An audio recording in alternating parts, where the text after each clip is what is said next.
Lockdown ने सिखाया सबक। रीनू थी एक नंबर की आलसी, लेकिन शादी के बाद घर के सारे काम की जिम्मेदारी उस पर आ गई। एक दिन रीनू किचन में बड़बड़ाती है, हे भगवान, कितना अच्छा होता कि पूरे घर में सिर्फ सोने का कमरा होता और टीवी वाला कमरा और खाने वाला कमरा। ये किचन की रचना क्यों कर दी भगवान? अरे आलसी औरत, जल्दी से नाश्ता और खाना तैयार कर दो। बच्चों को और मुझे काम पर और स्कूल निकलना है। सुना है विदेश में डब्बे में बंद खाना आता है, बस खोलो और खा जाओ।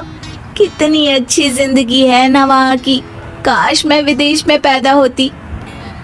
वैसे इससे भी अच्छी जिंदगी होती है किसी की जिसमें डिब्बा भी नहीं खोलना पड़ता। अच्छा, किसकी जल्दी बताओ ना, मैं तो फिर वहीं चली जाऊंगी।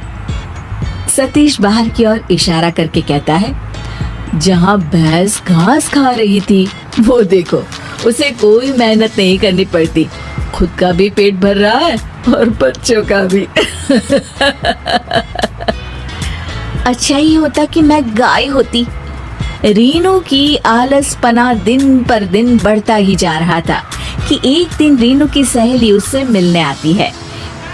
ढेर सारे जेवर और सुंदर साड़ी पर्स से लदी हुई होती है स्नेहा। अरे स्नेहा, तू तो बड़ी मेंटेन लग रही है।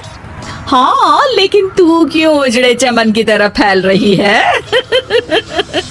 यार, घर का सारा काम मुझे करना पड़ता है। रीनू, हम दोनों तो बचपन की सहेलियां हैं। मैं तुझे अच्छी तरह से जानती हूँ। तू तो एक नंबर की कामचोर औरत है। मतलब कि कम काम करती थी तू तो। यार देख, मेरा तो हाल सभी को पता है। मुझे तो एक गिलास पानी भी खुद लेकर पीना अच्छा नहीं लगता। अच्छा होता अगर मेरी शादी ही नहीं हुई होती। अरे मेरे पास एक आइडिया है, तू घर के सारे काम के लिए काम वाली लगवा ले। खाना बनाना, बर्तन धोना और सारे काम वही करेगी और तू करेगी आराम। हाँ यार, बात तो सही है।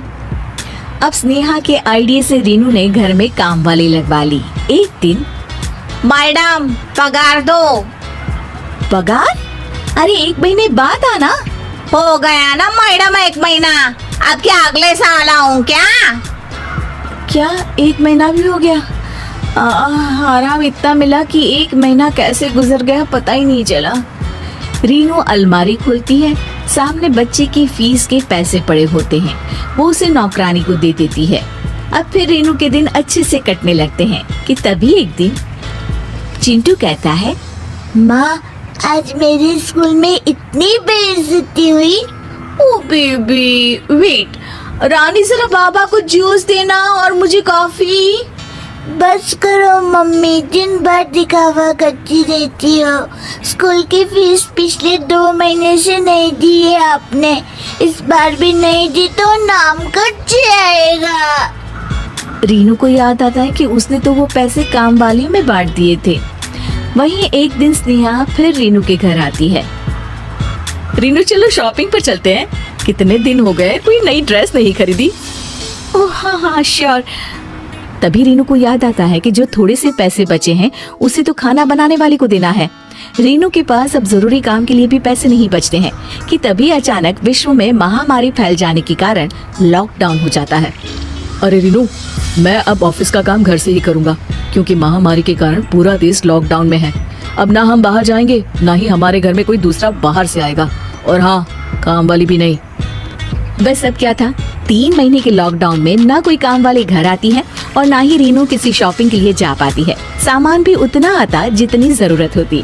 3 महीने बाद जब लॉकडाउन खुलता है, स्नेहा सीधे रीनू के घर पहुंचती है। अरे रीनू, मैं शॉपिंग में जा रही थी, 3 महीने से एक रुमाल नहीं खरीदा। देख, तू भी चलना है तो चल मेरे साथ। रीनू जल्दी से अपनी अलमारी खोलती है और देखती है कि ढेर सारे पैसे जमा है। वो मन में सोचती है कि अरे वाह, थोड़ा से काम खुद करके मैं कितने पैसे बचा सकती हूँ। वो स्नेहा के पास जाती है और कहती है, हाँ हाँ स्नेहा चल, मैं तो आज सोने की झुमके लूंगी। अरे लोगों को लॉकडाउन में पैसों की किल्लत हो गई और एक तू है जो सोने के झुमके लेने की बात कर रही है। ऐसा क्या खजाना लग गया है तेरे हाथ? अरे बहन, मेरे हाथ मेहनत का खजाना लग गया है। मेहनत का खजाना ये क्या होता है? तू नहीं समझेगी, चल शॉपिंग पर। और दोनों निकल जाती हैं शॉपिंग के लिए।